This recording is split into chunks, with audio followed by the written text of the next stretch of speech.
How's it going, guys? Welcome back to another edition of Joe Talks Sedgley Tigers, where today I'm going to be talking about Tigers hosting Clifton at home last week as they look ahead to their next away game against Bishops Stortford this Saturday.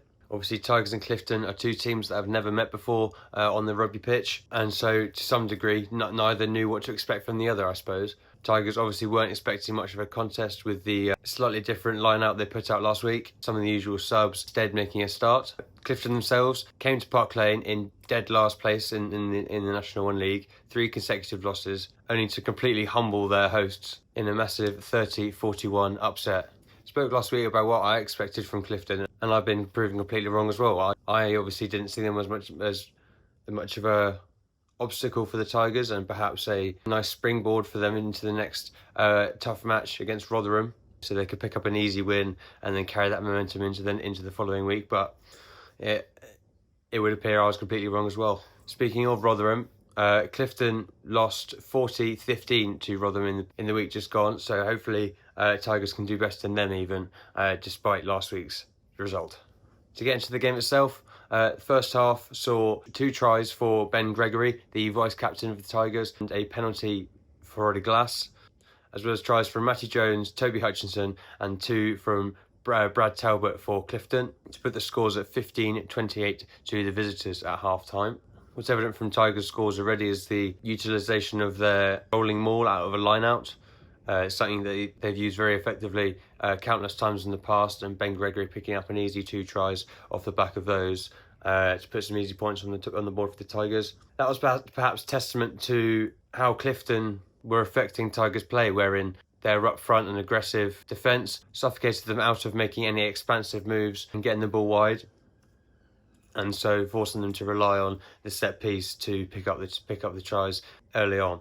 And Clifton doubled up on this by breaking the Tigers' defensive line and their spirit with an interception as their first try, countless hard lines and crash balls to slowly rack up the points and humble their hosts for the first 40 minutes. The second half saw more of the same, really, except maybe a boost in confidence from the visitors coming to this game, perhaps not expecting as much of a challenge as the previous games they played, in which they picked up those 3 consecutive losses, but definitely a game that they would have to work hard to win. And to come away with 4 tries in the first half was probably a massive source of motivation for them, which they then carried into the second half. They continue to suffocate the Tigers out of any try-scoring opportunities, forcing the game to a volley of penalties, 1 from Glass and 2 from McKinney, as well as another try for Gregory to give the vice-captain the hat-trick. Ultimately, it was the final try for Clifton from Pat Retumisisi that denied Tigers the second bonus point and secured the win for the visitors, putting the final score at 30-41. It really felt like the Clifton side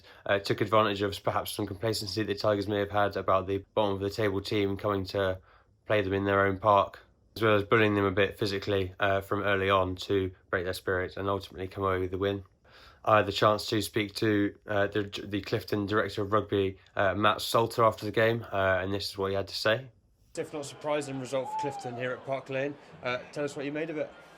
Well, yeah, I mean, you probably use the word surprising, and that's newly promoted team. I think the first 3 games certainly were baptism of fire in this league, and you never really know where things are until probably 4 games in. So we spoke about this game being 4 games in.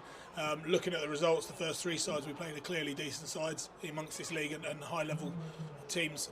And this one we felt, could we show that we're competitive? We started that way, which was good, and then as a coach you feel this is an opportunity, whether it was a winnable opportunity, but definitely one that we could prove we could compete at this level. But as the game unfolded, it seemed that we had a chance, and 9 points at the end, it sounds like a margin, but it probably didn't really reflect the game.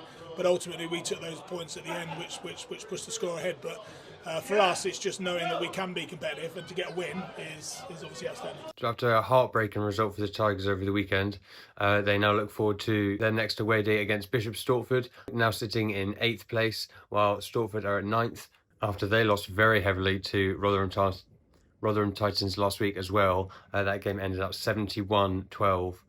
To the home side. So both teams wanting to come in for a little bit of redemption perhaps this week after underperforming last week, with Bishops winning 2 of their last 3 meetings, all of which were close, low-scoring games, which is probably what we can expect from this Saturday. Both these sides fairly well matched, and have had fairly similar performances comparatively this season so far. At the time of recording, Tigers have just put out their lineup. It's looking like a much more typical squad from Scott Barrow this week, with Alex Benbatouche making another start for the Tigers, along with Jack Ellum, who put in a decent performance despite the result last week when he came on in the second half against Clifton, which has ultimately earned him a start at number 8. And then in the back line, Nathan Pope is back in the 12th shirt, along with Bertie Bradshaw on the wing. So a strong squad for the upcoming fixture, and Tigers obviously and definitely will be hoping for a better result. As for Bishops Stortford, we've definitely got some consistent starters in the Bishops lineup appearing so far this season, with Tristan Smith, Fraser Kiff, Ollie Jones and Alex Raymond starting again in the pack, as well as Chris Bolton at 9, Jake Morris on the wing, and Tom Millis sliding back into 13 after playing on the wing last week. So this should be a very close and entertaining game between these two historically very well-matched teams. And like I say, perhaps an opportunity for Tigers to get another win on the road, or for Bishops to finally get a win after a string of losses to Blackheath, Plymouth Albion and Rotherham Titans. So with it being an away game, be sure to keep your eye on the Sedgley Tigers social media for match updates, and see you next week for another video. Cheers.